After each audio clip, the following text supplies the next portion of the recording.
రోజు మనం శ్రావణ మాసం గురించి నా మ్యాటర్లో వివరంగా తెలుసుకుందాం. శ్రావణ మాసం అంటే చంద్రుడు పౌర్ణమి రోజు ఏ నక్షత్రంలో ఉంటే ఆ తిథిని అనుసరించి మాసాలు ఏర్పడతాయి. చంద్రుడు శ్రావణ నక్షత్రంలో ఉండడం చేత దీనికి శ్రావణ మాసం అనే పేరు వచ్చింది. శ్రావణ మాసం అత్యంత పవిత్రమైనటువంటి మాసం. స్త్రీలకి పురుషులకి అందరికీ కూడా చాలా పవిత్రమైనటువంటిది. అనేక విశేషాలు ఫలితాలు ఇచ్చేటువంటి మాసం. పట్టుచీరల రెపరెపలతోటి స్త్రీల యొక్క సందడితోటి శ్రావణ మాసం విలసిల్లుతూ ఉంటుంది. కొత్తగా పెళ్ళైన అమ్మాయిల చేత ముత్తైదుల చేత శ్రావణ మాసం మంగళగౌరి నోములు నోపిస్తారు.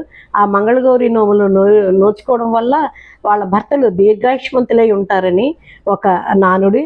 అలాగే శ్రావణ మాసంలో మనకందరికీ కూడా లక్ష్మీదేవి అనుగ్రహం కావాలి కాబట్టి శ్రావణ మాసం 2వ వారం పౌర్ణమి ముందు వచ్చే వారంలో మనం వరలక్ష్మి వ్రతాన్ని ఆచరిస్తాము.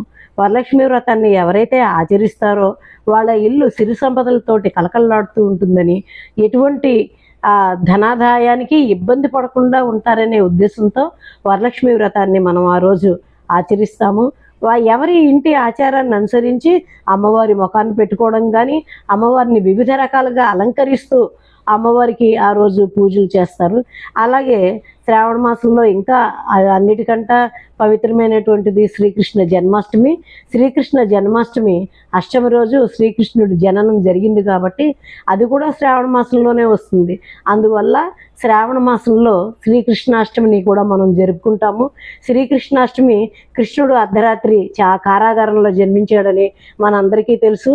పుట్టింది చెరసాల్లో, పెరిగింది యశోద ఇంట. అందువల్ల ఆయన యొక్క బాలక్రీడలన్నింటినీ కూడా మనం తలపింపజేసుకుంటూ శ్రావణ మాసంలో శ్రీకృష్ణ జన్మాష్టమిని కూడా వాడవాడలా అత్యంత వైభవోపేతంగా అందరూ జరుపుకుంటున్నారు. అంతేకాకుండా రాఖీ పౌర్ణమి ఒకటి జరుపుకుంటాం. రాఖీ పౌర్ణమి రోజు అందరూ ఆడపిల్లలందరూ కూడా తమ అన్నదమ్ములకి రక్షాబంధన్ కడతారు, రాఖీని కడతారు. రాఖీ ఎందుకు కడతారు అంటే అన్నదమ్ములు వాళ్ళకి రక్షణగా నిలబడతారు అని, అన్నదమ్ములకి నోరు తీపి చేసి మనం ఎప్పుడూ ఇలాగే తీయగా ఉండాలి, వైరం లేకుండా ఉండాలి అనే ఉద్దేశంతో అన్నదమ్ములకి రాఖీ కట్టి ఆ రోజు అన్నదమ్ముల యొక్క ఆశీస్సులు తీసుకుంటారు.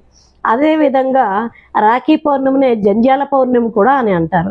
జంధ్యాల పౌర్ణమి అని ఎందుకు అంటారంటే బ్రాహ్మణ క్షత్రియ వైశ్యులు ఆ రోజు వాళ్ళ యొక్క పాత జన్యాన్ని తీసి కొత్త జన్యం వేసుకుంటారు. అందుకని దాన్ని జంధ్యాల పౌర్ణమిగా కూడా చెప్తారు. శ్రావణ మాసంలో వచ్చే సోమవారాలన్నీ కూడా చాలా విశిష్టమైనటువంటివి. 4 సోమవారాలే రావచ్చు, లేదా 5 సోమవారాలు రావచ్చు.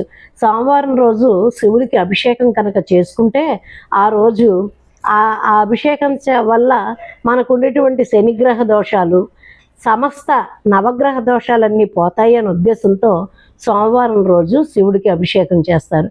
అంతేకాకుండా ఎవరైతే లక్ష్మీనారాయణుని శ్రావణ మాసంలో పూజిస్తారో వాళ్ళ ఇల్లు సకల సంపదలతోటి అభివృద్ధి చెందుతుందని ఒక పురాణోక్తి.